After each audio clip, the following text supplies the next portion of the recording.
Hello everyone, राज study वाला online YouTube channel पर आपका स्वागत है। और आज है 11 अप्रैल। तो 11 अप्रैल को हम लोग देखेंगे कि नेशनल करंट अफेयर देखेंगे। और नेशनल करंट अफेयर के साथ साथ हम लोग देखेंगे इसमें एमपी का करंट अफेयर देखेंगे। और इतने एक नंबर के इसमें जितने भी जैसे दैनिक भास्कर और द हिंदू में जितने भी आईएमपी इसमें आर्टिकल होंगे, सभी आर्टिकल को हम लोग इसमें कवर करेंगे।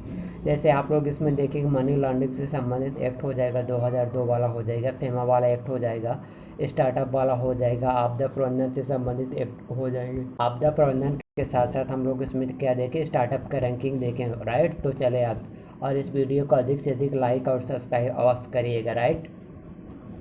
तो आप लोग देखें स्टार्टअप स्टेट स्टार्टअप रैंकिंग 2021 में यदि आप लोग जब देखेंगे, इसमें एमपी के स्थान जरूर आप लोग याद रखिएगा। तो यदि आप लोग स्टार्टअप रैंकिंग देखें तो नीति आयोग के द्वारा जारी किया जाता है। तो बेस्ट परफॉर्मेंस स्टेट के रूप में कौन से राज्य है, तो आप लोग देखेंगे इसमें गुजरात रहेगा, पहले नंबर पर गुजरात रहेगा।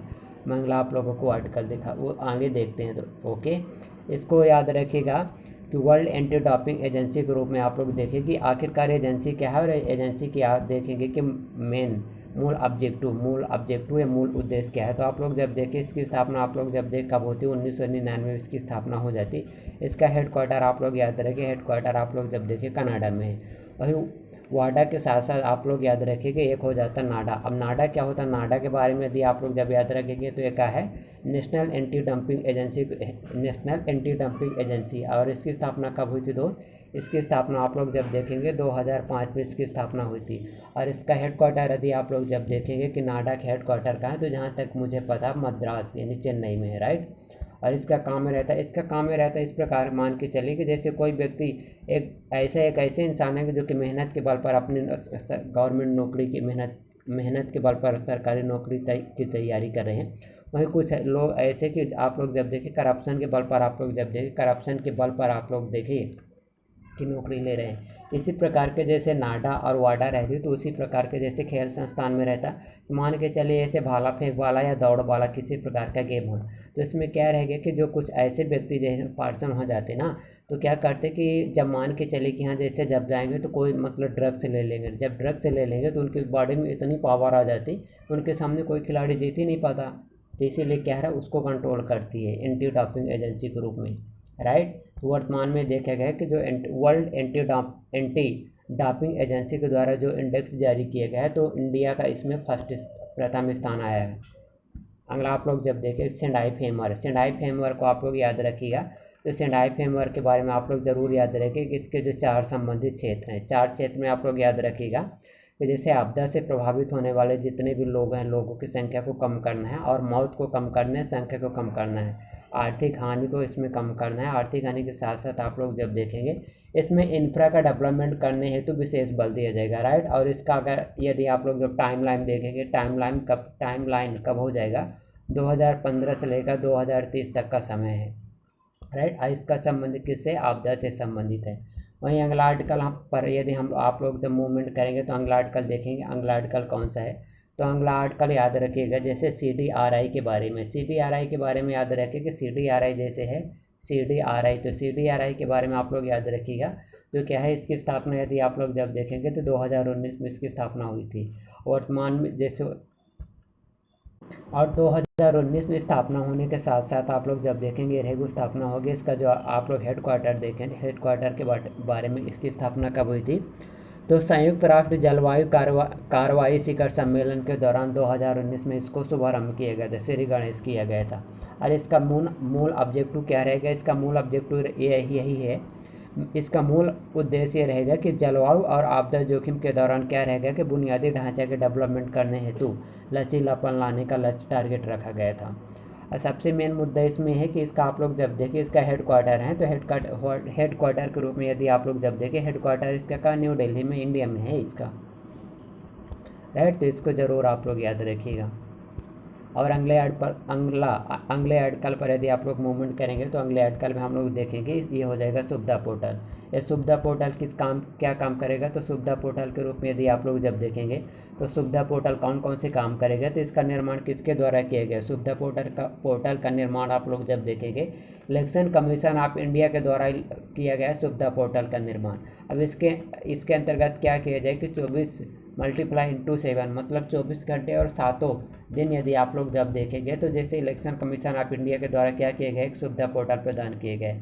यदि आप लोगों के आसपास है जानकारी में किसी प्रकार की, जैसे आप लोग जब देखेंगे जैसे धन के बल पर कोई मतदान वोट मांग रहा है, तो किसी अवैध प्रकार से यदि मतदान से संबंधित मतदाता जागरूकता नहीं है, तो अवैध रूप से यदि कोई मतदाता को प्रभावित करता है ना, तो उसको आप लोग इसमें जानकारी दे सकते हो, तो इलेक्शन कमीशन ऑफ इंडिया के द्वारा उसके खिलाफ क्या एक्शन ले सकता है, राइट। ये इसका प्रमुख काम रहेगा। और इलेक्शन कमीशन के बारे में आप लोग ये रखिए कि जैसे सुविधा पोर्टल का निर्माण करेगा तो ये क्या है, इसका मूल ऑब्जेक्टिव यही रहेगा। इलेक्शन जितने भी इंडिया में इलेक्शन होते हैं, इलेक्शन में रहते हैं, तो इलेक्शन में क्या रहता है, ट्रांसपेरेंसी लाने के उद्देश्य से इसको लॉन्च किया गया था, राइट। और अगले आर्टिकल में देखेंगे इंडिया में स्टार्टअप इकोसिस्टम के बारे में ज़रूर याद रखिएगा।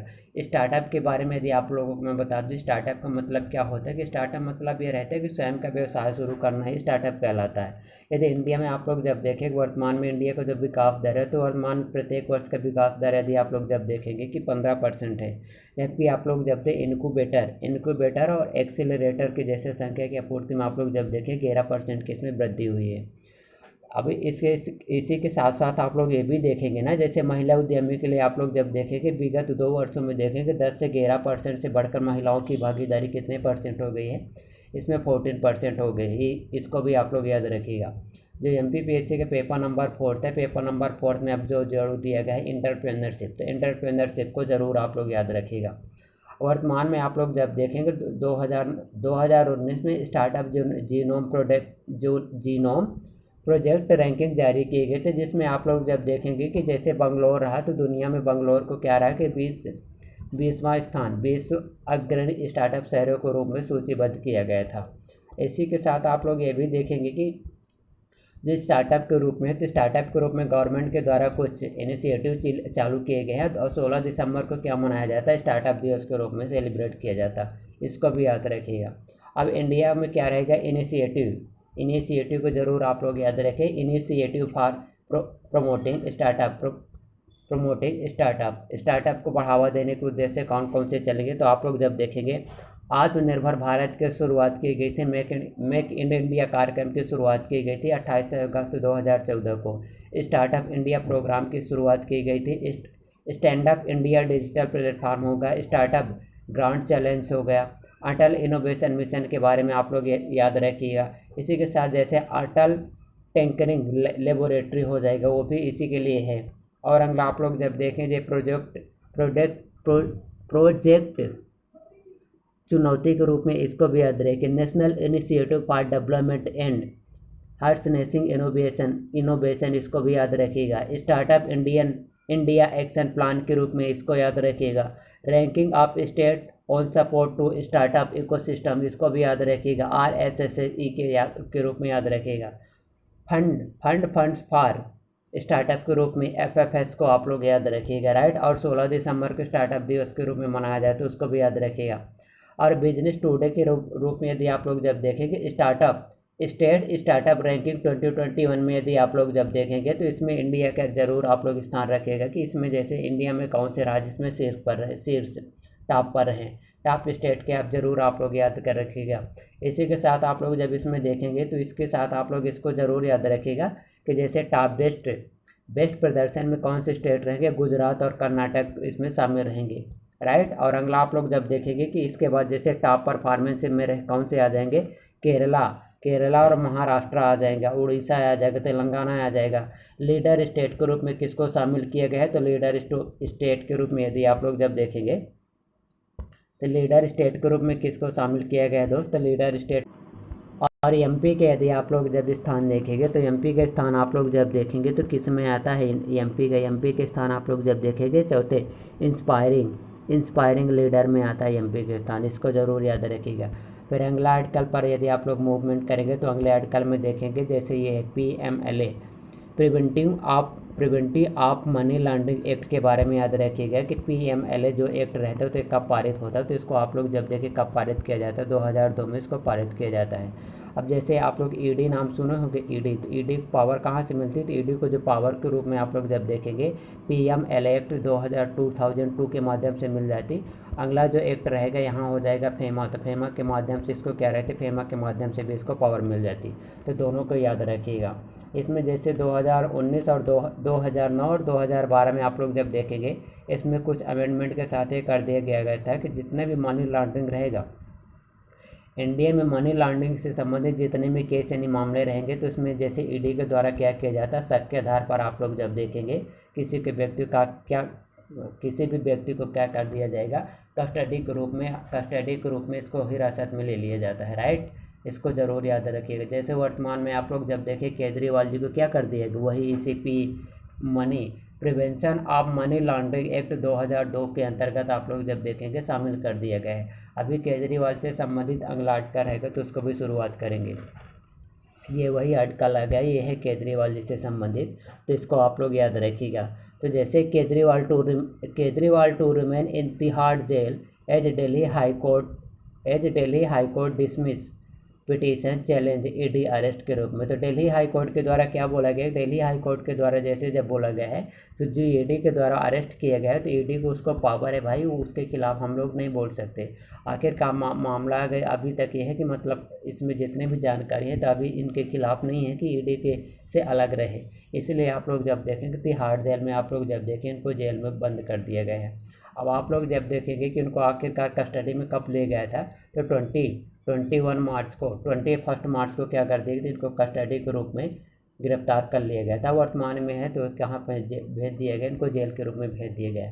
इनके खिलाफ जो मुकदमे का जो मेन मुद्दा है तो उसमें जो आप लोग जब देखेंगे तो कौन सा स्कैम रहे, तो आप लोग ये वाला स्कैम को ज़रूर इसकी याद इसमें